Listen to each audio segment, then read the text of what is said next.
I'll make a quick video about solving an issue I had on my N54 powered 135i.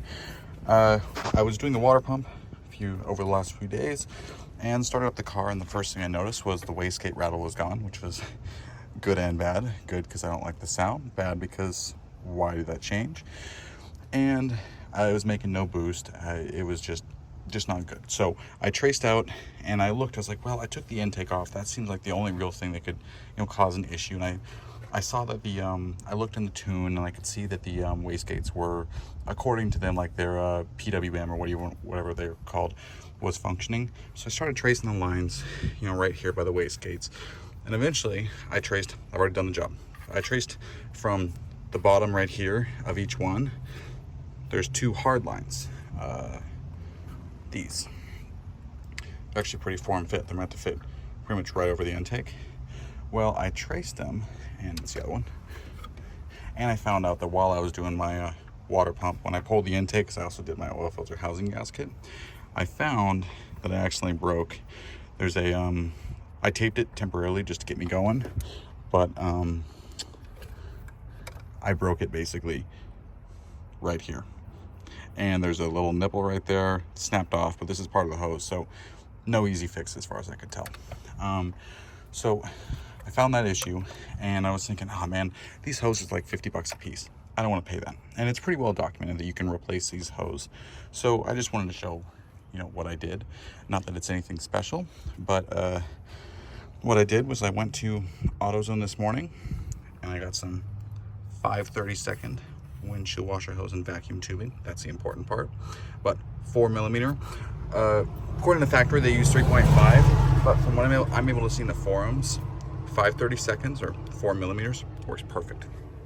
So I picked up 10 feet of it because it's $2 a foot, and I do intend to do the other hoses later on because they are looking a little old, but whatever.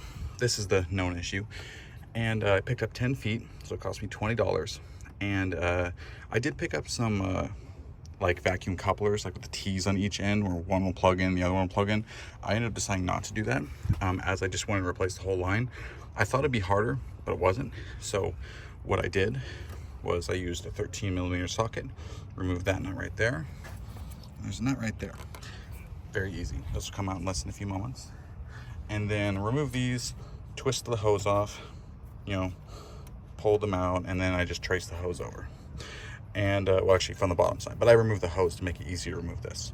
There's two hoses on the bottom. I just made sure I kept track of which one, although in my opinion it doesn't matter because they're going to the same vacuum manifold. And I took it off on this end, the two bottom ones, and I traced that over there. It goes under here, under there. See both of them right there, and it goes here. This goes to your brake booster, and you will see just barely. Yeah, there's two fittings, like two T's right there. One right above my index finger and one right below my index finger. And to get them off, because I didn't want to break it. If I break it, that's even worse day, because this I'd have to replace this whole fitting. So I just used a pick, like this, a right angle pick, and I just kind of got them apart and kind of just dug into it a little bit, and I wiggled it around while I was lightly pulling on the hose. Worked perfect. Very easy to replace. I'm probably 10 minutes into this job. 15 if you count the video. But yeah, I would just take the hoses off one by one, and then I'd take my new hose, hold up next to it, and just kind of trace out, make sure it's the same length. And then I added about an inch, just because it's not as form fit. Added an inch, then I plugged it in, routed, and it's done. I'm like, this fix right here cost maybe $8, and really easy, very easy. So that's how I fixed the broken line. And that was totally my fault. If I was more careful, yeah, the plastics are probably old, but that's my fault.